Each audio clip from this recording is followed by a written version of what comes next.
আসসালামু আলাইকুম এভরিওয়ান।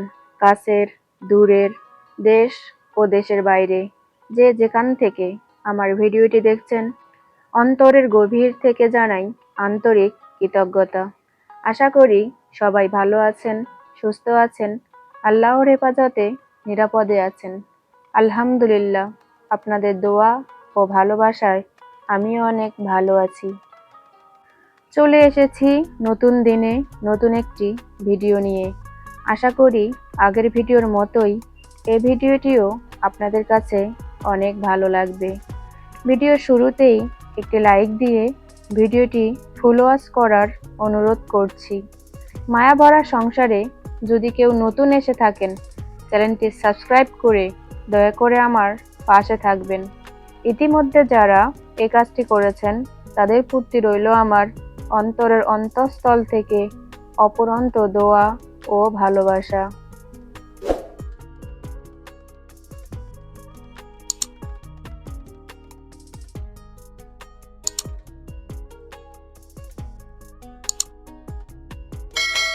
সবাইকে মায়াভরা সংসারে স্বাগতম। প্রতিদিনের মতো গতকালের বিকালটা কেটেছে খুব ব্যস্ততার মাঝে। বাসায় মিষ্টি আলু ছিল, ছোট ছেলে বায়না ধরেছে মিষ্টি আলু সিদ্ধ খাবে, তাও আবার গুড় দিয়ে। গত বছর ছোট ছোট মিষ্টি আলু সিদ্ধ করে দিয়েছিলাম, তো মিষ্টি আলু দেখেই ও বায়না করেছিল যে আম্মু গত বছরের মতো গুড় দিয়ে সিদ্ধ করে দাও। তো ওকে বলছিলাম, বাবা এগুলো তো বড় বড় মিষ্টি আলু, লবণ দিয়ে সিদ্ধ করে দেই, আর ছোট ছোট মিষ্টি আলু নিয়ে আসলে তোমাকে গুড় দিয়ে সিদ্ধ করে দিব। কিন্তু ও গুড় দিয়েই খাবে, লবণ দিয়ে সিদ্ধ করে দিলে খাবে না। তো কি করার, ওর বায়না মতোই কাজ করতেছি। তবে রান্না করার আগে যতটা বায়না ধরতেছে, রান্না হয়ে গেলে ততটাই ওকে খাওয়ার জন্য জোর করতে হবে। আমি অনেকবারই মিষ্টি আলু গুড় দিয়ে সিদ্ধ করেছি, তো এত বড় মিষ্টি আলু কখনো সিদ্ধ করা হয়নি, আজকেই প্রথম। সব সময় ছোট ছোট যে আলুগুলো থাকে সেগুলোই সিদ্ধ করেছি।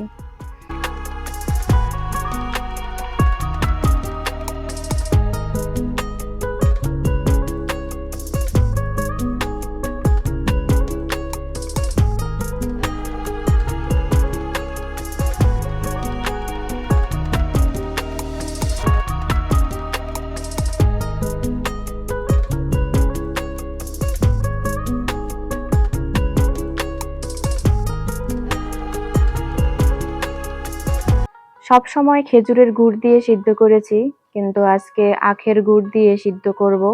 ঘরে আখের গুড়টাই ছিল, খেজুরের গুড়টা ছিল না। তো গুড় দিয়ে পানি দিয়ে সিদ্ধ করতে দিয়েছিলাম। সিদ্ধ করেছিলাম একদম লো তাপে প্রায় 1.5 থেকে 2 ঘন্টার মতো। মাঝে মাঝে এসে একটু নাড়াচাড়া করে দিয়েছিলাম, কারণ নিচে লাইগা যায়, এজন্য মাঝে মধ্যে এসে একটু নাড়াচাড়া করে দিয়েছিলাম।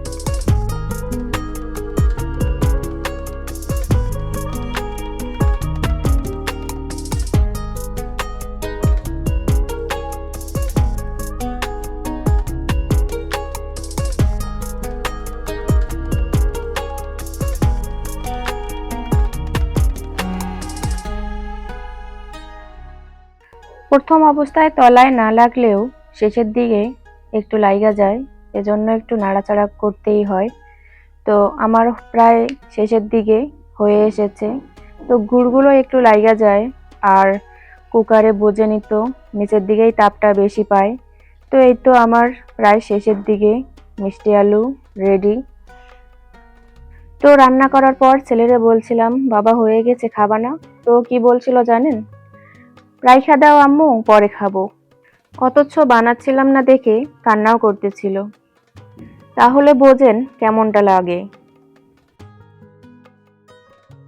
মিষ্টি আলু সিদ্ধর ফাঁকে ফাঁকে আমি এদিকে রান্না বান্নার জন্য ইফতারের জন্য রেডি করে নিয়েছিলাম। এর ফাঁকে সজীবের আব্বু অফিস থেকে আসার সময় বাজার থেকে কিছু বাজারও নিয়ে এসেছিল, সেগুলোও এখনো গোছানো হয়নি, এলোমেলোই রয়েছে। তো গতকাল রান্না করেছিলাম গুঁড়া মাছ, আলু বেগুন দিয়ে মাখা মাখা করে রান্না করেছিলাম, আর পাট শাক ভাজি করেছিলাম।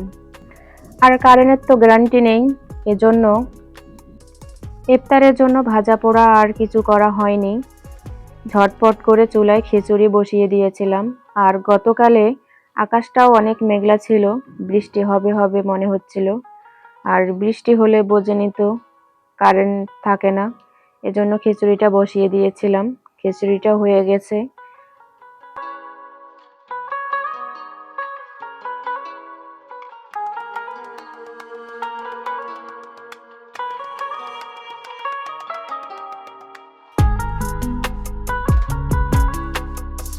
রান্না বান্না করে নিয়েছি, বাজারগুলো গুছিয়ে নিয়েছি, সেগুলো আর ক্যামেরা করা হয়নি।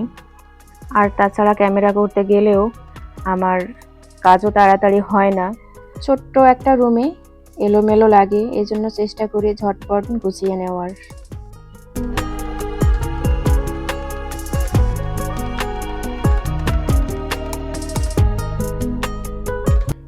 সবকিছু গুছিয়ে নিয়ে ইফতারের পূর্ব মুহূর্তে একটু ক্যামেরা করে নিয়েছি। আসলে সব সময় ক্যামেরা করতেও ভাল লাগে না, আর ক্যামেরা না করলেও হয় না। তো এইদিকে মিষ্টি আলুটা ঠান্ডা হওয়ার পর আরও অনেকটাই লোভনীয় হয়েছে। আমি জানি না আপনারা কেউ মিষ্টি আলু গুড় দিয়ে সিদ্ধ করে খান কি না, তবে অবশ্যই ট্রাই করিয়েন, ভালো লাগবে। আর অবশ্যই খেজুরের গুড় দিয়ে ট্রাই করিয়েন।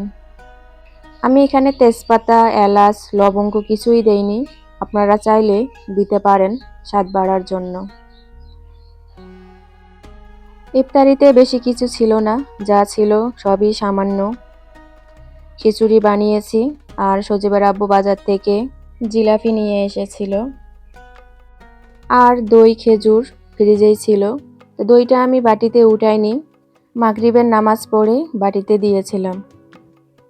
নামাজ পড়ে খাবে, এজন্য আর ইফতারের সময় বাটিতে উঠানো হয়নি।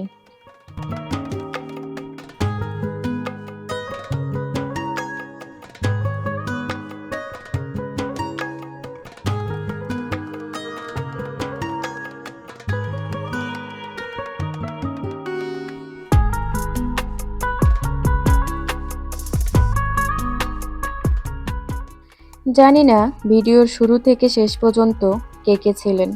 যারা ছিলেন তাদেরকে আবারও জানাই অন্তরের গভীর থেকে আন্তরিক কৃতজ্ঞতা। ভিডিওর ভুল ত্রুটিগুলো অবশ্যই ক্ষমার দৃষ্টিতে দেখবেন। পরবর্তী ভিডিও দেখার আমন্ত্রণ জানিয়ে আমি বিদায় নিচ্ছি। সবাই ভালো থাকবেন, সুস্থ থাকবেন। আল্লাহ হাফেজ।